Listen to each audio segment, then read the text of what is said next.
மேசராசி அன்பர்களே, மே மாதம் எப்படி இருக்க போகுது, அது பர்டிகுலராக தொழில் வேலை வியாபாரம் எப்படி இருக்குது அப்படின்னு பார்க்கும் பொழுது 10ஆம் அதிபதியை பார்க்கணும். அந்த 10ஆம் அதிபதியாக இருக்கக்கூடிய சனி பகவான் 12ஆம் இடமான விரயஸ்தானத்தில் அமர்ந்திருக்கார். அதே சமயத்தில் 7.5 சனியில் இப்போ விரய சனி வேறு இருக்குது. உங்கள் ராசிநாதனான செவ்வாய் பகவானும் விரயஸ்தானத்தில் உட்கார்ந்துருக்கார். அப்போது இந்த மாத தொடக்கத்தில் கொஞ்சம் அலைச்சல், திருச்சல், டென்ஷன், ப்ரெஷர், கோபம், ஆக்ரோஷம் இதெல்லாம் கண்டிப்பாக இருக்கும். அப்போது எப்போ சார் இது சரியாகும் அப்படின்னா, இந்த மாத இறுதியில் உங்களுக்கு அத்தனையும் சரியாக போகிறது. ஏன்னா செவ்வாய் பகவான் பார்த்தீங்கன்னா, அதாவது ராசிநாதன் விரயஸ்தானத்தில் இருக்கக்கூடிய ராசிநாதன் ஆட்சி பலத்தோட ஸ்ட்ராங்காக அமரப்போகிறார் இந்த மே மாதம் 11ஆம் தேதி. அதே சமயத்தில் இந்த குரு பெயர்ச்சிக்கு அப்புறம் பார்த்தீங்கன்னா, அந்த குரு பகவான் கடகத்தில் வந்து அமர்ந்து கொண்டு நேர சனி பகவானை பார்த்துறார். தொழில் ஸ்தானத்தின் அதிபதியான சனி பகவானை பார்க்கிறார், தொழில் ஸ்தானத்தையும் பார்க்கிறார். அப்போது தொழிலில் இருந்து வந்த கஷ்டங்கள் விலகப் போகிறதுன்னு அர்த்தம். அப்போது இந்த மே மாதம் 11ஆம் தேதியிலிருந்தே ஒரு ஆக்டிவேஷன் நடக்க போகுது. நல்ல சிந்தனைகள் உருவாகும், தொழிலில் சாதிக்கணுங்கிற உத்வேகம் இருக்கும், ஒரு நல்ல ஸ்ட்ராட்டஜி பிளான் வகுப்பீங்க. எப்படி, ஏன் அப்படின்னா புதன் வந்து உங்கள் ராசியில் உட்கார்ந்துருக்கார். புத்திசாலித்தனமிக்க அந்த புதன் பகவான் இந்த ராசியில் உங்கள் லக்னத்தில் உட்காரும்போது அங்கே திக்பலம் பெறுது. அப்போ அறிவார்ந்த செயல்பாடுகள் நல்லா இருக்கும். சூரியன் அங்கே இருக்கும்போது அட்மினிஸ்ட்ரேஷன் நல்லா இருக்கும். அதாவது தலைமை பண்பு, நிர்வாக திறமை, ஏன் எதுக்கு, ஏன் இப்படி நடக்குது, அத்தனை விஷயத்திலும் நீங்கள் அதாவது ஒரு பிளான் வந்து பக்கவாக இருக்க போகுதுன்னு சொல்ல வர. அப்போது இந்த மாதத்தினுடைய முதல் பகுதியில் கொஞ்சம் ப்ரெஷர், டென்ஷன் இருக்கும். அதற்கப்புறம் நல்லபடியாக இருக்கக்கூடிய தன்மை, தொழிலில் புதிய யுக்திகளை கையாண்டு சாதனை புரிவதற்குண்டான காலகட்டத்தின் தொடக்கமாக இந்த மேசத்துக்கு நிச்சயமாக அமையப்பெறும். வேலையும் பார்த்தீங்கன்னாலும் இந்த வேலையில் இருக்கக்கூடிய மேசராசி என்பவர்களுக்கு கொஞ்சம் டென்ஷன், ப்ரெஷர் கண்டிப்பாக இருக்கும். ஏன்னா சனி செவ்வாய் சேர்ந்தால இந்த இடத்துல ஒரு ஆக்ரோஷம் என்பது கண்டிப்பாக இருக்கும். சூரியன் வேற உங்கள் ராசியில் உட்கார்ந்துருக்காரா, அப்போ ஸ்ட்ரைட் ஃபார்வர்டாக இருப்பீங்க. எதுக்கு வளைஞ்சு நெளிஞ்சு போகக்கூடிய தன்மை இருக்காது, ஸ்ட்ரைட் ஃபார்வர்டாக இருப்பீர்கள். அதனாலேயே சில சமயங்களில் கோபம் வரும், ஆக்ரோஷம் வரும். நல்லா செஞ்சால் கூட ஏதாவது ஒரு டெம்ப்ட் ஆக்குவாங்க. ஸோ வேலை மாற்றம் ஒரு மாறணும் அப்படின்னு நினைக்கிறவங்கெல்லாம் கண்டிப்பாக இந்த மாதத்தினுடைய இறுதியில் அல்லது ஜூன் மாதத்தினுடைய தொடக்கத்தில் உங்களுக்கு ஒரு சாதகமான அம்சம் காத்து கொண்டிருக்கிறது. அத்தனை சேஞ்சஸ், தொழில் சேஞ்சஸ், வேலை சேஞ்சஸ், வியாபாரம் சம்பந்தப்பட்ட புதிய ஒப்பந்தங்கள் சார்ந்த விஷயங்கள், உங்களுடைய இடமாற்றம் சம்பந்தப்பட்ட விஷயங்கள், ப்ரமோஷன் சம்பந்தப்பட்ட விஷயங்கள் அத்தனையும் இந்த மாதத்தினுடைய இறுதியில் சாதகமாக தென்படுகிறது இந்த மேசராசி அன்பர்களுக்கு. சார் பொருளாதாரம் சார்ந்த விஷயங்கள் எப்படி சார் இருக்கும் அப்படின்னு பார்த்தீங்கன்னா, 2ஆம் அதிபதியை பார்க்கணும். அந்த 2ஆம் அதிபதியான சுக்கிரன் ஆட்சி பலத்தோட ஸ்ட்ராங்காக இருக்கார். அதாவது சுக்கிரன் தான் உங்களுக்கு பொருளாதார, அதாவது 2ஆம் அதிபதி, குடும்பத்தை அமைத்து கொடுக்கக்கூடியவன், தனத்தை கொடுக்கக்கூடியவன் சுக்கிரன். அவர் வலிமையாக இந்த மாதம் இருக்கார். அதனால் நீங்கள் பொருளாதாரத்துக்கெல்லாம் உங்களுக்கு எந்த பிரச்சனையும் ஏற்படுத்த போவதில்லை. எவ்வளவு அழுத்தம், ப்ரெஷர், பொருளாதார இது இருந்தாலும் அதை சமாளிக்கக்கூடிய ஆற்றலும் கண்டிப்பாக கொடுத்துரும். அதுவும் குறிப்பாக இந்த 14ஆம் தேதிக்கு அப்புறம், மே 14 தேதிக்கு அப்புறம் இந்த சுக்கிரன் குருவோடு சேர்ந்திருக்க போகிறார். குரு சுக்கிரன் இணைவு, குரு சுக்கிரன் இணைந்தாலே உங்கள் முயற்சியால் பொருளாதாரம் மேம்படும். இந்த மேசத்துக்கு இந்த மாதம் பொருளாதார விஷயத்தில், பண விஷயத்தில் எந்த பிரச்சனையும் ஏற்படுத்த போவதில்லை. குரு சுக்கிரன் இணைகிறாரு, அப்போ சொல்லவே வேண்டியதில்லை. பணம் ஏதோ ஒரு வகையில் உங்கள் முயற்சியால் கிடைக்க பெறும் அப்படிங்கிறது தான் அர்த்தம்.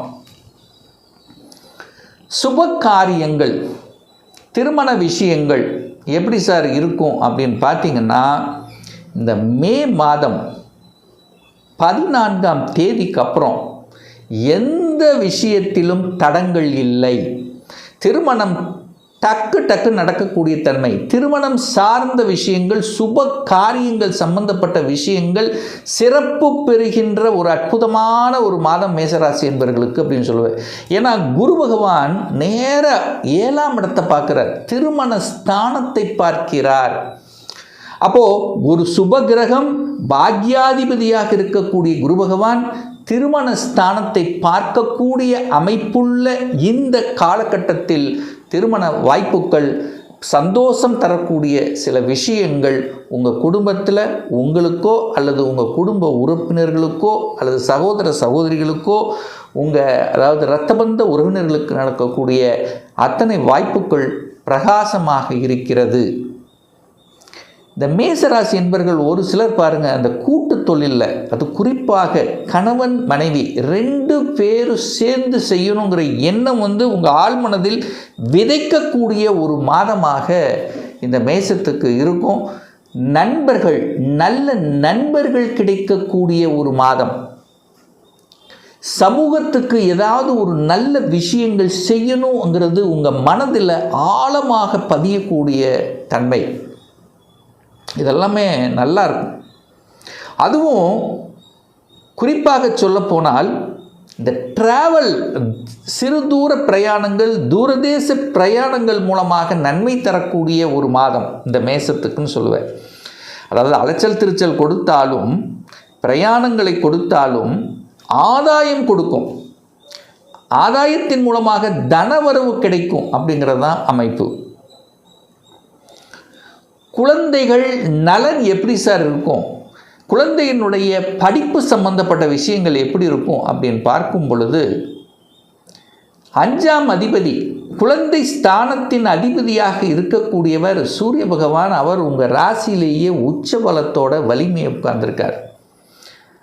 அப்போது குழந்தைகள் உங்கள் தலை மேலே உட்கார்ந்துருக்குன்னு அர்த்தம், அதாவது உங்களோட கலந்திருக்கிறதுன்னு அர்த்தம். அப்போ குழந்தை பற்றிய சிந்தனை ஓட்டங்கள் படிப்பு சார்ந்த விஷயத்தில் ஆழமாக உங்கள் மனசில் இருக்கும். எங்கே போய் படிக்க வைக்கிறது, என்ன மாற்றங்கள் எப்படி இருக்க போகுது, ஸோ இதை பற்றியான சிந்தனைகள் அதிகமாக இருக்கும். அதற்கு தகுந்த மாதிரி செயல் திட்டம் தீட்டக்கூடிய ஒரு மாதமாக இருக்கும். ஏன்னா புதனும் சூரியனோடு சேர்ந்திருக்கார். அப்போ கண்டிப்பாக அறிவார்ந்த செயல்பாடுகளில் தான் எதை படிக்கணும், என்ன செய்யணும் அப்படிங்கிறதுல அந்த திட்டம் தீட்டி செயல்படுத்தி வெற்றியடையக்கூடிய, உங்கள் கனவு நனவாகக்கூடிய ஒரு நல்ல மாதமாக இந்த மேசத்துக்கு அமையப்பெறுகிறது. அப்போ படிப்பு நல்லா இருக்க போது, குழந்தை நலம் நல்லா இருக்க போது, ஒரு சிலருக்கு குழந்தை பாக்கியம் கிடைக்கக்கூடிய வாய்ப்புகள், சந்தர்ப்பங்கள் இந்த காலகட்டம் சிறப்பு பெறும். சுகஸ்தானம் எப்படி இருக்க போகுது சார், ஹெல்த் சம்மந்தப்பட்ட விஷயங்கள் எப்படி இருக்குது, ஏதாவது ஹெல்த்தில் ஒரு பிரச்சனை வருமா? ஏன்னா சனி பார்க்கிறார், செவ்வாயும் பார்க்குது, 6ஆம் இடத்தை பார்க்குது. 6ஆம் இடம் என்பது எதிர்ப்பு, பகை தரக்கூடிய, அப்போ கொஞ்சம் உஷ்ணத்தன்மை, ஹீட் தன்மை இதெல்லாம் கண்டிப்பாக இருக்கும். மிகப்பெரிய ஒரு பலகீனம் என்னென்னா கோபம்தான். இந்த மேசத்துக்கு கோபம் அப்படியே வரும், ஏதாவது சொன்னாலும் அப்படியே கோபம் பட்டையாக வரும். இந்த கோபத்தை குறைத்து கொள்வது எல்லா விஷயத்திலும் நன்மை தரும். எது மேசத்துக்கு சில சமயங்களில் கால் வலி, உடல் வலி, இந்த கால் சம்பந்தப்பட்ட சில தொந்தரவுகள் வருவதற்கான வாய்ப்பு இருக்குது. ஸோ அதில் கால் வலி, மூட்டு வலி, இந்த மாதிரி கால் சம்பந்தப்பட்ட விஷயத்தில் கொஞ்சம் கவனம்.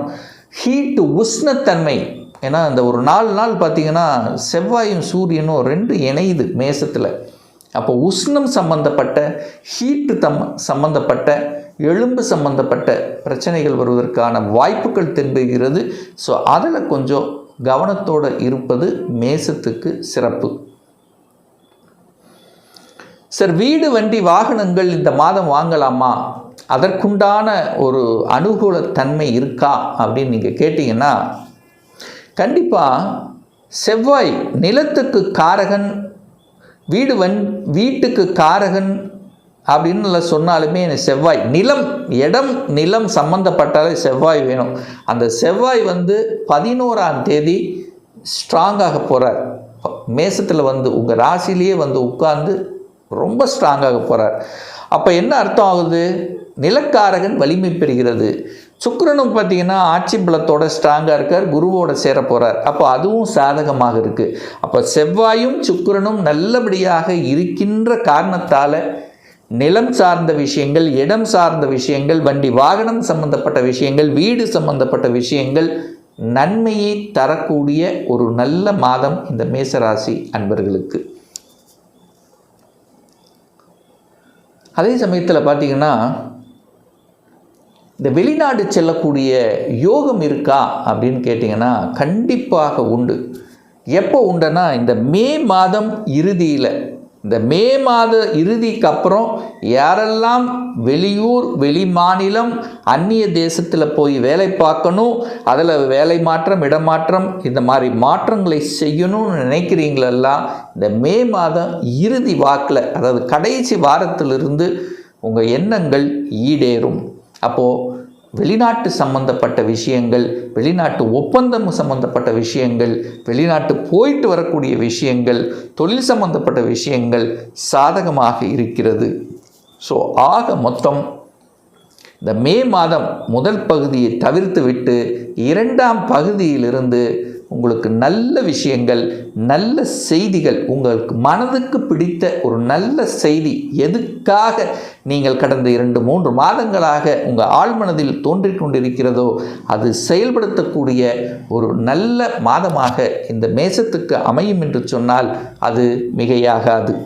இன்னும் ஒரு துல்லிய பலன் உங்களை பற்றி தெரிஞ்சுக்கணும், ஒரு பர்சனல் ரீடிங்ஸ் எடுத்துக்கணும், ஒரு கன்சல்டேஷன் எடுத்துக்கணும் என்று விருப்பப்படக்கூடிய அன்பர்கள் டிஸ்பிளே தெரியக்கூடிய நம்பருக்கு வாட்ஸ்அப் மூலியமாகவோ ஃபோன் கால் மூலியமாகவோ தொடர்பு கொண்டு அப்பாயின்மெண்ட் பெற்றுக்கொண்டு நேரடியாகவோ அல்லது ஆன்லைன் மூலமாகவோ கன்சல்டேஷன் எடுத்துக்கலாம்.